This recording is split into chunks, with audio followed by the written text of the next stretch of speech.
CRO तो शुरू दिन से हो रहा है जब से एफआईआर का जो है सिलसिला है। पहले मैनुअल सीआरओ हुआ करते थे। उसमें जो है प्रोसेस वही होता था, तस्वीरें होती थी, थंब होते थे, बाकी फिंगरप्रिंट्स होते थे, लेकिन वो एक मैनुअल तरीके से होता था जो डीआईजी सीआईए ऑफिस में होता था।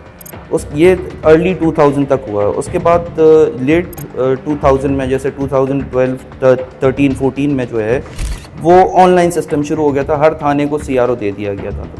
तो वहाँ पर जो है ऑनलाइन सिस्टम होता था, बायोमेट्रिक करके, फिर वहाँ पिक्चर्स क्लिक करके, तो वो पूरा डाटा जो है वो अब सारे जितने भी थाने हैं, जितने भी डिस्ट्रिक्ट्स हैं, सबसे लिंक है। सीआरओ जी हम तस्वीर लेते हैं, एक बाकायदा जो है वो खड़ी करके तस्वीर लेते हैं, फिर साइड पोजेस लेते हैं, फिर फ्रंट से जो है उसको एक बोर्ड सा होता है, ब्लैक बोर्ड, वो पकड़वा के उसमें क्रिमिनल नंबर उसका लिखा हुआ होता है, वो तस्वीर एक ली जाती है। उसके अलावा फिर नाम हो गया, उसका क्रिमिनल रिकॉर्ड हो गया, क्रिमिनल रिकॉर्ड नंबर होता है उसका एक, वो हो गया, रिकॉर्ड का ज़िला हो गया, जैसे मिसाल के तौर पे ज़िला साउथ है या ज़िला खैरपुर है या ज़िला सक्खर है, इस तरीके से। उसके अलावा वो कैटेगरी होती है कि किस कैटेगरी में जो है उस पर एफआईआर हुई है, आया वो धमकी की थी, जान से मारने की थी, या वो इस तरीके से होती है।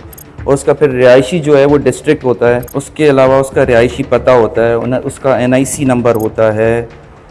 इस तरीके से जो है वो दीगर चीज़ें होती हैं। उसकी गिरफ़्तारी का टाइम होता है, जैसे मिसाल के तौर पे वो आज गिरफ़्तार हुआ है तो उसका टाइम और डेट और ये सारी चीज़ें लिखी जाती हैं। अच्छा, इसके अलावा उसका जो है कास्ट होती है, जैसे अगर नॉन मुस्लिम है या उसके राजपूत है, वो यूसुफजई है, पंजाबी है, इस तरीके से उसकी कास्ट होती है। उसका ज़िला होता है, उसका डिस्ट्रिक्ट हो गया, गिरफ़्तारी का वक्त हो गया, उसका मोबाइल नंबर हो गया, और उसकी ये सारी चीज़ें शामिल, उसकी वल्दियत होती है। तो ये इसलिए होता है कि आप जो है किसी क्रिमिनल को पकड़ने में जो है मदद मिल जाए।